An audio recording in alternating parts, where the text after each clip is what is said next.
Welcome to this in-depth exploration of red carpet receptions, a tradition that has become a powerful symbol of honor, diplomacy, and protocol. While many associate the red carpet with Hollywood glamour, its roots extend far deeper into history, politics, and cultural practice. From ancient civilizations to modern international summits, the red carpet has carried meanings far beyond simple decoration. When a visiting head of state steps off an aircraft and walks upon a red carpet, it signals more than just hospitality. It is a gesture of high regard, marking the guest as a figure of significance. According to BBC, the red carpet has long been a marker of wealth, status, and ceremony, transforming ordinary arrivals into symbolic events of political importance. Historically, the tradition can be traced back to 458 BC, when Greek playwright Aeschylus referenced a crimson path in his play Agamemnon *, laid before a king returning from war.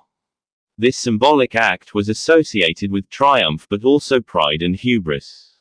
Ancient Greece and Rome, where red dyes were rare and expensive, reserved such pathways for gods or royalty, signifying divine or regal privilege. According to dictionary.com, this separation from the ground symbolized elevation above the ordinary. In the Islamic world, the custom also appeared during the Umayyad and Abbasid eras, as reported by Maghiran, where carpets marked authority and respect. Over time, the practice merged with the Eastern tradition of fine carpets, linking political rituals with cultural displays of wealth. The phrase, red carpet treatment, itself gained traction in the early 20th century. According to CNN, it began as a way of making individuals feel exceptional. In 1902, the New York Central Railroad introduced red carpets to guide first-class passengers boarding the 20th Century Limited train, a practice that became associated with VIP handling. Diplomatically, one of the earliest American uses was in 1821, when President James Monroe was welcomed with a crimson walkway in South Carolina, an event noted by History.com as a milestone in U.S. protocol.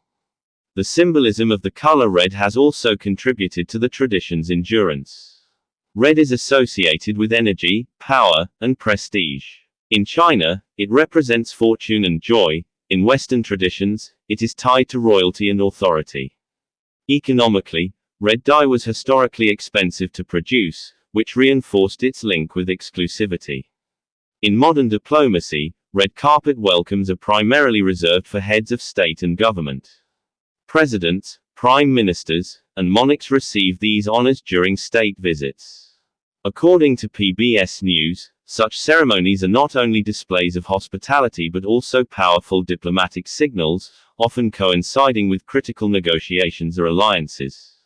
CNN reports that China, for example, has rolled out red carpets for major world leaders at summits, projecting both respect and influence. The diplomatic importance of these receptions is substantial. Analysts such as Dr. Beatriz Garcia note that red carpets evolved from royal privilege to a recognized instrument of international relations. They are part of protocol, sending messages of alliance, mutual respect, and goodwill.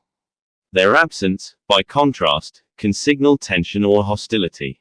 According to Ayers magazine, skipping such rituals can be perceived as a deliberate snub, capable of straining ties between nations. There are also gradations of diplomatic receptions. State visits represent the highest honor, often involving banquets, military honors, and extensive ceremonial protocol. Official visits are more formal than working visits, which are strictly functional, focusing on negotiations without pomp. The U.S. State Department and resources such as eDiplomat describe how these categories reflect levels of recognition, ranging from full ceremonial welcomes to minimal receptions. However, not all receptions succeed. Diplomatic missteps or perceived insults can undermine relations. List verse records examples such as George H.W.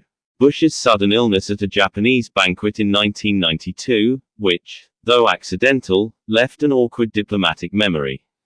According to the Washington Post, even verbal missteps, such as heated exchanges or careless language, can sour otherwise stable relations. Cultural misunderstandings, poor gift choices, or breaches of protocol can also carry unintended consequences. In conclusion, the red carpet is far more than fabric rolled out at airports or events.